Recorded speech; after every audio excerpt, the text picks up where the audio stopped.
Greetings everyone and welcome to the show Conversations Unveiled. I'm your host Sapam Devi, and in today's episode we have a well-renowned person. He is a filmmaker, painter, and also an author, and he is the man behind many works such as U Tiu Lapubon and Apot, A Presage of Tiu Larun, and many more. And also he is a founding member of various associations such as Meghalaya Filmmakers Guild, Northeast TV and Film Producers and Directors Association, and Khasi Author Society, and many more. So, without any more delay, I introduce you to the person himself, Sir Raphael Warjri. Thank you. Sir, thank you for coming to our show. Thanks to you also. Yeah. So, sir, can you please give an introduction about yourself to our audience? You have already introduced anyway. So, I'm Raphael Warjri. I'm primarily, I started with painting, then gradually I got, interested in other visual arts media. That's how it has come about. So, I came to involve in photography, then in videography, then make films. Then later on, when I produced, let me recall in '92 when I was doing this film on the cremation rights of the one people in our state. Yes.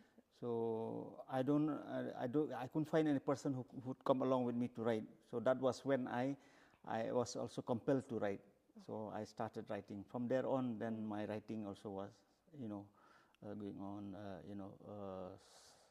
take up. Yeah. So that's how I. Then of course, theater also. I was actively involved in theater. Yes. Thank you so much, sir. So, sir, my first question would be regarding films.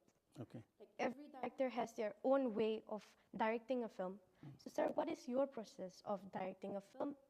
And during film production, there are many challenges, such as location challenges, deadlines, etc. So, how do you overcome this challenge also? Primarily, I think the best thing that I follow is to comply with the natural surrounding. There's no set rules that I have to follow. Yes. Looking at how people talk, how people behave, particularly in our society, what is their action and reaction and behavior. So all these patterns, taking into consideration, it's already built up in my mind. So that's how I sort of replicate in film also. So primarily it's like that, so that you can get to differentiate between our Khasi community, how did they, they walk, they talk, they behave, conduct, like that, no? So that's how I do it. So even if there is some part of a film where a non-Khasi also is, part of the film, even there also, I have to look into that particular culture, see how they. So all these nitty-gritty means taken by observation only. Also, sir, a lot of research is required. Not necessary. I mean, it's in the process. It's building up in the process. It's not that I sit properly and it's you going around on the street, on the villages, when you travel around, then you notice people, how they conduct, how they behave, how they speak, how they walk. So that's how try to replicate that and portray in a film. Of course, there will be some other aspect of creativity also that we have to put our mind in and create. Yeah. Thank you so much, sir. Yeah. And the next question is also regarding film. So, can you share us what inspired you to turn the Khasi folktale Tiu Larun into a film? Why this folktale and why? Sir's first independent film also. Yes. Yeah, a very good question you have given. Actually, I've been making film for a long time. Yes, sir. So, but the tremendous involvement was there was this commission program from the Doordarshan, because filmmaking is a very, it's a teamwork that you have to involve a lot of experts in particular field, and to do it independently, it's a little bit difficult. So that's why I have very few independent films. So it was a big break for us, not only for me, for our local, even entire Northeast, where we get to do all these commission program in the Doordarshan. So we get to really fine tune and explore new vistas, and try to incorporate whatever creative inputs that we have and put it into films. So that's how it has come about. But nevertheless, I also try to make some independent film. Then when I watch in the society, I see that there are certain aspects of the filmmaking practice that has it's not very personally I feel it's not acceptable. I feel that people who did it should have given more effort to involve experts. Of course, myself, so I'm not an expert, but I do a lot of observation and try to do things to the best of my capability. So I expect that those people who have spent lots of money also, they should do things, just not run of the mill kind of thing. So I don't have anything to to denigrate their their involvement in filmmaking. But when it is not up to the mark, then there is this urge, this not feeling satisfied, no. So that's how I have come about. I said I should do. I knew that I don't get any avenues. I don't get any sponsorship. I just feel this responsibility for the society. This the idea that people look at Meghalaya, at Shillong. So I want to to tell the world that we have something different, that it's only that we cannot afford. So so I take this as a challenge. That is one thing. I wanted to make this film on Tiolarun. Why did I choose Tiolarun, you said? I have gone through so many folk tales, no? Yes, so my my idea of presentation of this film is to let the world know that it's not just any folk tale which is fictional. Yes. So it is fictional, of course, but what I'm trying to portray is, because there are one very important challenge in this particular tale, because all the other tales, like say for example, I can quote you of if you all know of Lapalang. Lapalang is a stag that has come from the plain and venture into the hills, and he was killed here. So there's a long story, so I'm just telling in brief. So what our culture, what our through folk literature, what we are trying to portray, that he is a disobedient being, that he disobeys you, that he met with that fate where he got killed. So but what I portray for him, I portray him as an adventurer.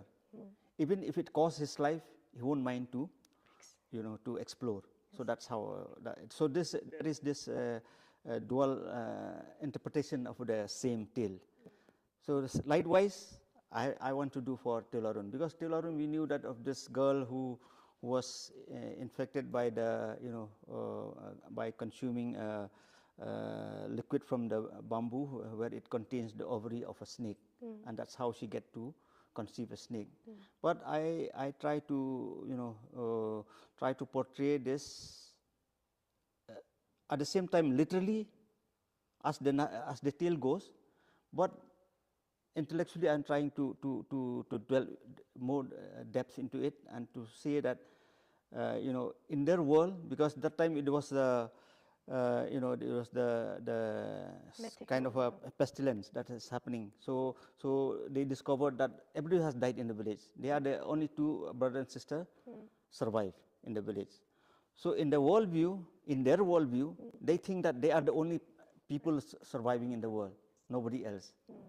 That was when the boy was older and the girl younger. Both of them are quite innocent, but this responsibility, how will the human being just become extinct in this world, in their worldview, because they have been roaming around from a long distance, and they could not find any other people anymore. They only find animals and insects and birds and whatnot.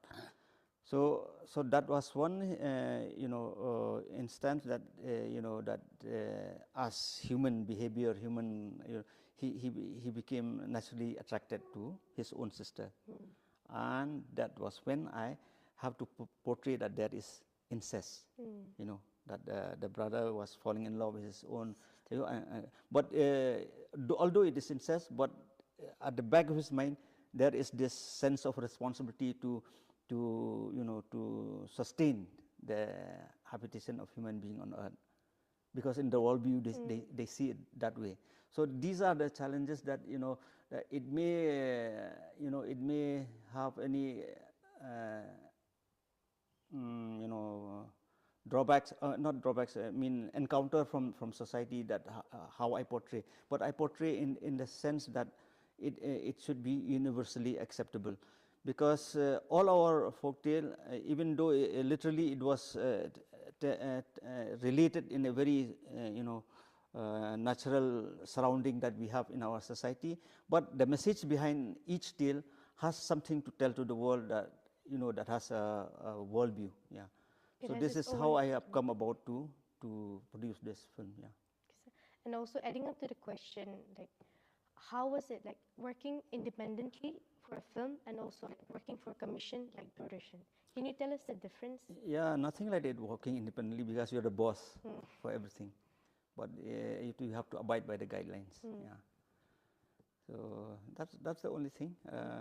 But even then, also there are there is one thing that in Khasi parlance, I can tell you, of course in the world they say freedom and liberty is akin to each other, but in the context of our interpretation, it is not like that, because freedom is the ability to be free. I mean, to conduct or to perform or to do anything free, but with certain sense of responsibility for society. So we call it Laidoi. And liberty, in the context of Khasi interpretation, it's Laidlan. And Laidlan, again, it's uncontrolled freedom.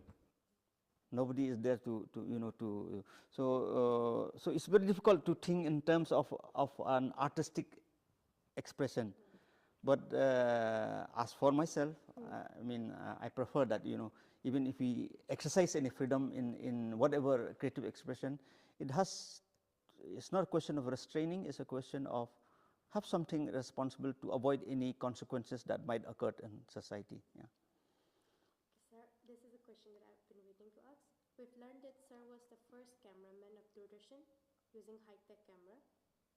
So can you share us the journey of like how the camera changed from cameras during back then to now? For example, a camera like this to a mobile phone camera, which are now used in news channels and all.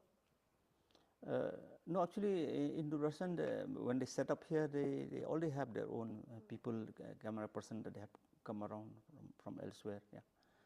So, what are you asking? Like the camera that time, back then, and the cameras now, like how it has changed in filmmaking, in news channel, anything. Yeah, from analog and to digital, and then now to like you said, mobile phones and also. There are tremendous changes in the technology that we all see for it. But sir, it is very challenging to see that in analog, because we cannot see what will be the outcome. It all depends on your thorough knowledge of how to put the control on the function of the camera. That's the only thing. Otherwise, but as time goes, I'm also not very technically oriented to the, because I'm lay emphasis more on the aesthetic aspect. So technically, I'm not that very, well versed. But of course, to a certain extent, I have to know the function of the camera so that I can produce good pictures. So primarily is that is only in the analog version you cannot see what you are trying to record. But with digital, it has become much easier. Yeah. And now, sir, I would like to ask a question about Media Plus. Yes. It is one of the oldest daily news channel in Shillong. So can you please share us the journey of Media Plus, how it came to be, what led to its establishment and all? Yeah, actually this I have already, since the time that I came to know about the existence of television, that was the time only that I already have in mind. For the first time I watched television in Calcutta. Actually that time we don't have television in Shillong. Even if there is elsewhere also, we are not aware because we are from the middle class family, so we don't have access to all this. So it was one of the, I don't remember exactly that I went to Calcutta, then suddenly in one place they took us to a drawing room and I saw TV, so it was very exciting to watch that. That was the time that I got. So when I came back here, then by I think 83, 84, the boom is already there here in Shillong. Some families, of course not in my family, but in the other families in the neighborhood, we used to go and watch television. So there only the idea had already come up. But in terms of the news, I have not really thought about it. Then later on, I was involved in the print media. When I was involved in the print media, I'm still clinging to that idea. How do I bring about? But I knew it is a very expensive affair. I cannot do. It's not like today that you can do it so easily. That time it was very expensive to have a video camera. You have to spend few thousands and plus the setup, the editing table, and we don't have like what we have right now. That time we have to, you have to do linearly. We have to, each one it accommodates a lot of effort and involvement of the technical person, both and also. So that was when I thought that someday I should start. Then it just carry on. It was in 91. Actually 99. 99. But from 91, 92 onwards, I do here and there films and whatnot. Then ultimately in 99, I decided to start. So that was when because since I am already involved in this commission program with Durasan, so we used to share, with people there. So it so happened that this director that time was this Kong Sweetie Dingdo. So she committed that she said she will help me out to set up this news channel. That was when it has come about. So initially when we start, most of the people are those from Durasan, because there also I can feel that they are a government institution. So they have also to abide by the guidelines, the rules that is available in their government setup. So, but there are many things that things that happen in society that they wanted to project. They wanted to let the people know, let the public know. So that's when they came, and Media Plus has become a vehicle, a kind of a medium that they can express. So that's when, so they came, we joined. So we have the similar kind of interest and passion for it. So that's why we just started just like that.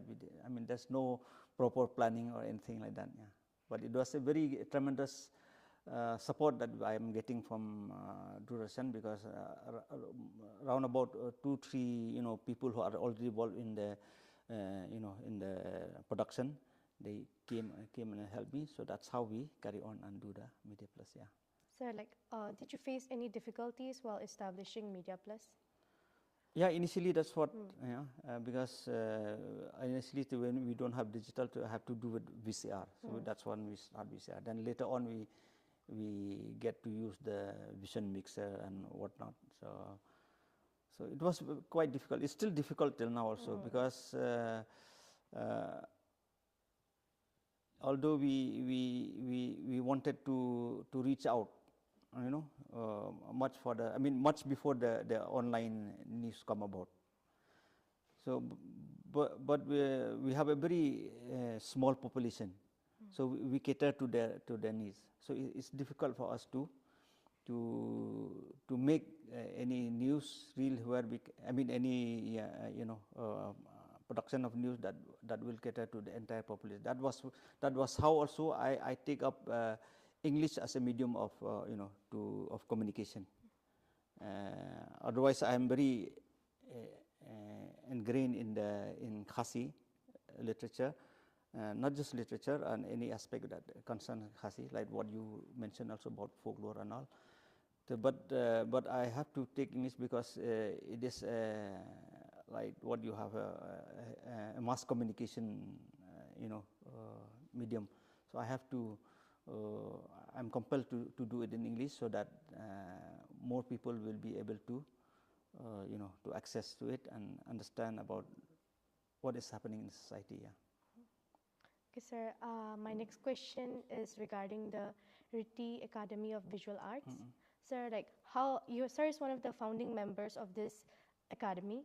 So, what led to its establishment, and what was the vision behind this academy? It's similar only because since I told you that I'm already involved in visual arts, so later on I involved in theater, then films, then writing. So, but initially it started with painting, started with visual art. Of course, at that time I already involved in other fields also, but not at that time not writing. I'm more into all visual art expression. So, but primarily when I set up, when we jointly set up Riti Academy, we thought about painting. Then subsequently, I so happened to one of the founding member. He is a very renowned writer, also Don Bhakti Lalu. He's also one founding member, and another person is Mr. Palang Phawa. He's from the his expertise is on sound. So that was when we come together. Me from the camera aspect, his visual aspect, him from the sound, and the other guy from the literature. That was when we come together and we try to. It's an experiment actually that time. We try to make a film. Yeah. So from there on, it carry on. Then later on, we involved in theater. Even in 2015, we went to Dhaka for this International Indigenous Theatre Festival, where I take a troupe from here, Shillong, that we go to perform there. So this is how we have come about. And regarding the vision, as of now, we already have this, to take not just visual art, the other form of creative expression to a different level. So first thing first that we have now, that because we have been watching, Shillong has been the erstwhile capital right from Assam time, but we don't have a single art college here. So the first step that we have been trying, we have not succeeded till now. We are still trying. We thought that we should have an art college, and of course that time we thought of something like this also. But St. Anthony's has come in a big way. Now it has catered to the great thing that we can not imagine also to venture things like this. Yeah. So that's how we had our in mind. So, sir, like, can you name us some achievements of this Riti Academy? Like, this is one that I told you about the Bangladesh. Bangladesh. Then in 2007 also we have had an exhibition there. I used to do one very quite important. It is a homegrown concept. I call it Thoshun.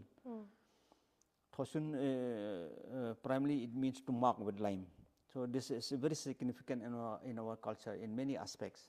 So I was trying to bring that about, to even to let the whole world know about it.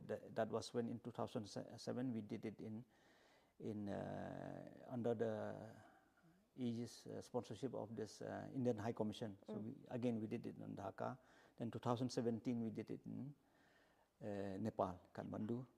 So if there is support, if there is sponsorship, definitely we'll try to further our achievement elsewhere. Then in '92, one of our film, it's like I told you earlier, it's based on the cremation ceremony of one particular tribe. That was it qualifies in. It was nominated in this Film South Asia in Kathmandu again. Then again in Bangladesh in that international film festival. Then in some elsewhere also it has been screened. Yeah. So these two things. Then I don't know what run out of my mind. So now here's a question from the author side of Sir. Yeah. Sir, what type of books do you mostly are inclined to write? And like when does the imagination struck? What time of the day do you find it best ideal for your writing? I primarily I dealt on culture only, on our own culture, because I feel that there are so many things that, of course, there are many books have been published, both in vernacular language and in English, but still more is there to be, and plus on top of all that, it's some fictional studies with a tremendous element of creativity, but I always try to make it to fashion in a way that it relate with our practice in the society about Khasi culture. So even if I write anything that is sort of modern, like the book that you mentioned, it is fiction, but again, it is also non-fiction, because all the inputs, all the resources was derived from the from the real life incident that my ancestor have narrated to me. My grandmother, my mother, and uncles and whatnot, they narrate about it.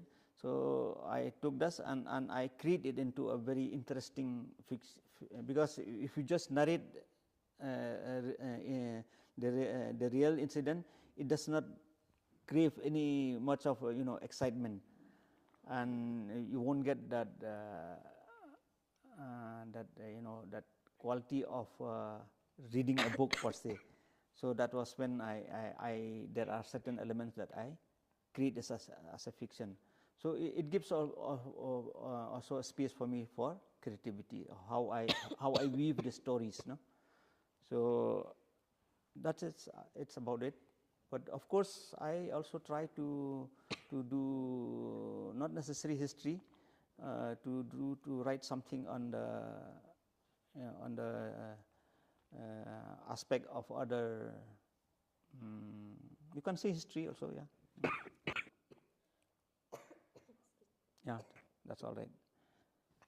And Sir, Sir is one of the founders of the media scene, visionary of media scene in Shillong and also Northeast.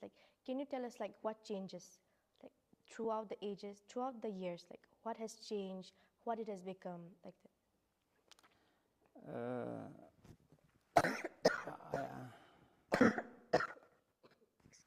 Yeah, it's okay. Changes. Yeah, there are a lot of changes. There are many changes that have taken place. From the time Sir started till now, what has changed, the evolution of the media scene as this? What I can see is initially when we started, there's so much of of passion and dedication.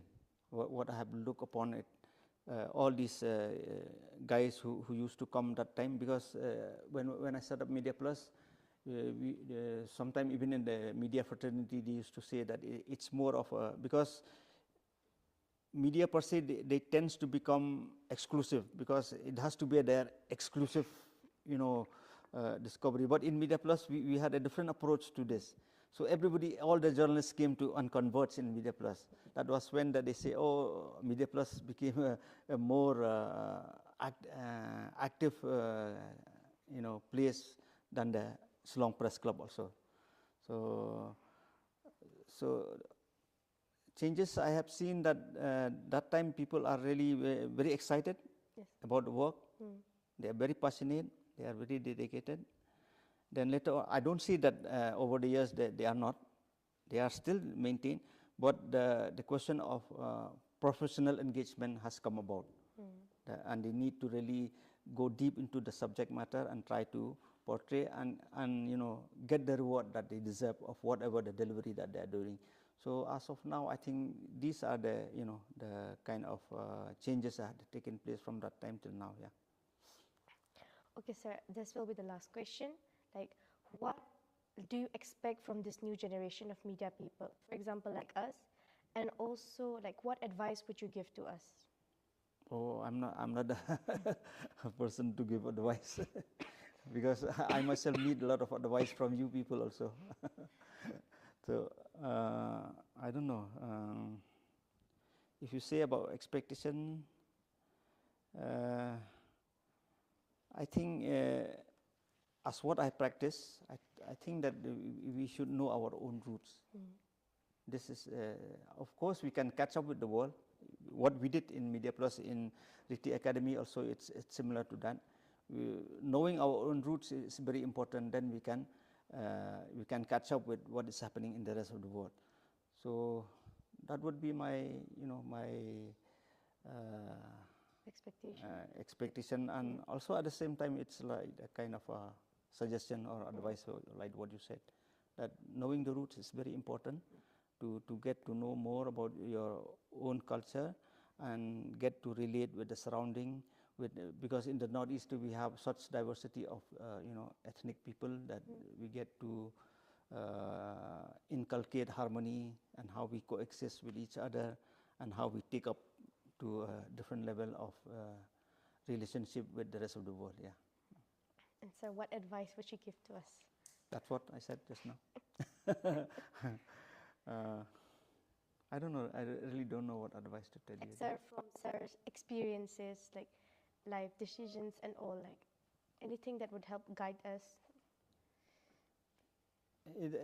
I think it's the same thing that I have just said just now. I mean, just try to know your own roots, your own tradition, but don't be rigid also.